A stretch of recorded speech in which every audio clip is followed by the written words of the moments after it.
Worms demand fair treatment. Last summer, my brother Dave picked up a new hobby. He called it competitive worm charming. At first, I thought it was a joke.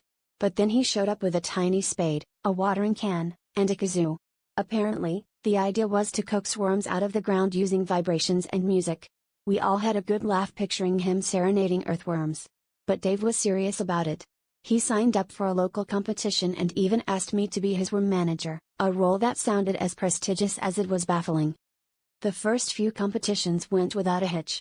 Dave's kazoo skills improved, and he was soon boasting a collection of ribbons and plastic trophies shaped like earthworms. But then, things took an odd turn. One evening, as we were preparing for an upcoming tournament, Dave noticed tiny signs had been placed all around the yard. They read, "Worms of the world unite!" and "Equal rights for earthworms." We thought it was a prank until we heard the chanting. It was faint, but unmistakable, a chorus of tiny voices demanding fair treatment.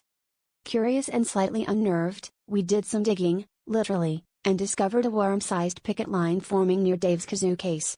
Turns out, the worms had unionized and were demanding better working conditions. They wanted softer soil, regular hydration breaks, and an end to kazoo solos after 6 p.m. Dave was flabbergasted.